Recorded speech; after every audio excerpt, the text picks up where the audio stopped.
This episode is powered by Specialized Recruiting Group in Livonia, helping businesses find top-tier talent and professionals land their next big opportunity. Welcome to Ghosted by the Machine, the podcast where job seekers break through the algorithm and finally get heard. No filters, no bots, just real conversations about what's actually happening in today's hiring system.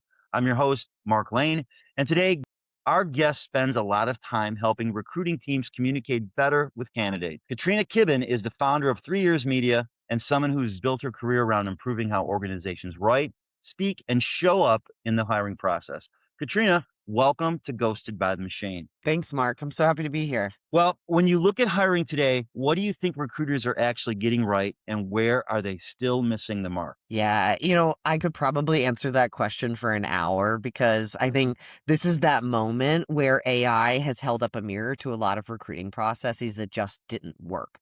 And so where I think recruiting is getting it right now is that they're starting to focus on doing what works instead of doing the same thing they've always done. Taking that one step back and, for example, being able to use tools to use video interviewing with second choice candidates so that we get more information on them so a maybe doesn't turn into a no. And so I really love seeing that. I think that's where recruiters are actually getting it right and starting to give more people a chance by using tools.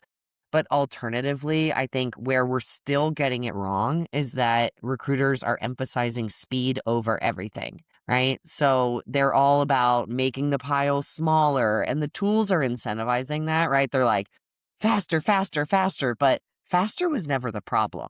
Getting the right answer at the end, meaning did we hire the best person for the job? That's the real problem we should be solving for. Well, many candidates that I've spoken to, and we talked about this earlier, myself included, say the applications feel like they disappear into a black hole, or sometimes what I jokingly call the cheese grater. From the recruiting side, what's actually happening behind the scenes that job seekers don't see? Yeah. So it goes back to that time element and why recruiters are feeling so pressed for time. So what's happening behind the scenes is that we are seeing a 100% or more lift in volume of applications. Meaning, if I got 100 applications for a role like this last year, this time I got 200. But in some cases, that's turning into 1,000 applications. And if you don't have tools for screening or getting through that pile, there's a person sitting behind that, taking a list that's sometimes stack ranked, meaning a machine kind of went through and said, I think this is a better match than this one based off of those keywords. Most people are looking at a list that is not organized in any way and having to go through every single one of those and what they would call disposition that resume, meaning yes or no. Yes or no. Do I want to talk to this person? And knowing that they're looking at a really big pile, how would you approach a giant pile if you were sitting in front of it and you had a timeline of having a short list of 6 by the end of the week? Most recruiters, I'm not saying this is right, but I'm saying this is what happens, right? When they find the 6, if they, let's say they promised they would have 5 on a slate, meaning a short list of candidates. When they find 5, they're done. And that means that the people who fall after that, the people who didn't get reviewed, often get nothing because there aren't a lot of great ways and systems built up in most applicant tracking systems to mass message you in any way. How do we get to this? That's the big question that I hear is, you used to be able to give your resume to someone, or you knew someone here and knew someone there. Hey, can you take my resume in? There's no personal interaction. That human element is gone, especially, getting that feedback. I'd like to get feedback. Why didn't my resume get through the ATS? Or did it get through and I was one of the 50 out of 500 that applied? So these things, these questions come up daily. Yeah. And I think we got here kind of from 2 places. I think from a tech angle, we got here because everyone knew hiring was broken, but only a specific segment stepped up to fix it. And most of those people have very little recruiting experience. They are former hiring managers and technologists who saw a business opportunity and tried to force fit marketing solutions into recruiting problems. And recruiting is not marketing. Recruiting is the hardest marketing job in the world, if you want to think of it that way, because marketers take a message, and if 1% of the world says, this is cool, You're one of the biggest brands in the whole world. Recruiters take everyone in the world and narrow it down to one person. That is a fundamentally different challenge and one that will not be solved with the same tool set. On the other side, I think there's a cultural issue here, is that we go through these cycles where there's such limited mindset and headlines and scare tactics that happen that it makes corporations treat job seekers as if they are lucky to get a job. And that is toxic AF. Okay. Yeah. I will restrain my language on that because that mindset is so toxic to think. And what ultimately the consequence is that process that I'm talking you through, it becomes like an obstacle course instead of an entryway. And the Mhm. point of hiring is to open an entryway, to have the most qualified people walk through it and to make a selection, not to hire the person who is most capable of hopping over the obstacles we created. Well, I can tell you that those obstacles is a big course. It's a big obstacle course for a lot of us. So you've talked a lot about writing better job postings in your books and in your speeches. In a world where AI and ATS systems filter resumes before human ever reviews them, do job descriptions matter more than ever, or have they actually become a part of the problem? Yeah. So I think the job post is the first great example of the obstacle that's completely unnecessary because, as you know, these job postings are thousands of words. They barely make sense. My favorite is when they hold contradictions at the beginning and the middle, right? Like they'll say something at the beginning and then immediately contradict that skill or need right through the middle of Yep. it. And you're like, what is this? And so I would tell any jobs, as a job post writing expert, Hmm. I would tell any job seeker to treat it as a preview, not an absolute.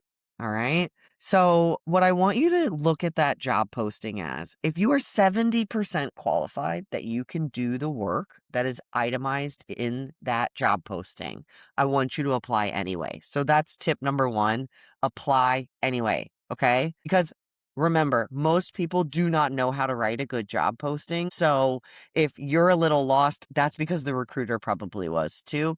And I think the second piece is that you have to know that recruiter technology, most of it is automated based off of the content of that job posting. So as much as I think 75% of it might be BS, it is 100% the data that they are using to speed up the systems that I've been talking about. And there's some source of truth that they think is real, and they're using that as a baseline to match you against good. Does that make sense? Yes, it does make sense. I totally understand that. I mean, I Yeah. see, all the jobs that I've applied to, they'll say, this is the overview of the job. And then once you get to the interview, it's not the same. They've added more or taken some out. I don't understand why they do that, but you see that a lot on LinkedIn. Yes. And that's why I encourage anyone who gets that first phone screen call, and when they ask you, do you have any questions for me? The question you should ask every single time, two of them. Number one, walk me through a day in the life. I wake up, I get dressed, now what? Have them walk you through that level of detail and summarize, because if they can't answer that question, they probably don't know what they're hiring for, and it'll at least give you an understanding of what they know about the role. The Right. second question I want you to ask is there anything that's missing from this job posting that you think is important for me to know? Both can be very, very helpful. Again, because all I can say for 100% certainty is that job post probably isn't all the information that you need. And both of those questions are going to help you get clarity. So one thing we hear from job seekers all the time is that emotional side of being ghosted or not getting any feedback. So when someone spends hours applying or interviewing and they never hear back, it hurts and it creates self-doubt. Do you think organizations fully appreciate the impact, the psychological impact that silence can have on their candidates? Absolutely not. And they most certainly do not understand the impact of rejection at scale because we as humans are not very rejection tolerant. And that's because from the time you're a baby, you learn how to react to people's emotions and expressions and all of these things. So we're hardwired to have that. And then you remove reciprocation. And what happens when you remove that interaction between two people when we're making a decision about another person is that space that is created on the other side when I ghost you is doubt. And doubt at scale is so toxic to a job search. And so I really think, number one, no, they don't get it. But alternatively, it's a reminder to every candidate that the things that you do in your downtime when you are job seeking need to be things that really pour into your confidence bucket. So if you could change one thing about the process, something that would improve the experience for both recruiters and candidates, what would that be? Yeah. It would be the email that you get after you apply. So in my dream world, you would, ooh, this is tough because I also think the application process could use a lot of love, but let me stick with my first answer. So in that email, in my dream world, what they would communicate with you is a timeline for the decision-making process on this role. So what it would say is, hey, we don't respond to every applicant we get because we get a very high volume of applications. But here's the timeline that we're going to follow and when you can expect to hear from us if you are moving forward in this process. So by this date, we will close this job to applications. If you're applying past this date, we are no longer accepting applications. I'm sorry you got here. Then it will say when the interview is happening. It will give an estimate of when the offer will be made. It will give a timeline of how many people move on through each and really giving the statistical chances of your resume at each step so that you know how close you're getting. Okay. And I would also set expectations about how I can use your resume in the future. Oh, and then I might actually do that. So here's what Right. I'm talking about. If I apply to your job and I'm really qualified for the next job that you open up, I want to be considered for that role. And I want to create the easiest line between a talented person and the next job, knowing that there's a very high likelihood this email I'm sending is going to get rejected. Say I would feel a lot better to see that. And Right? AI should be able to help them with that. And It's they're not so thinking of that. easy. Yep. Yes.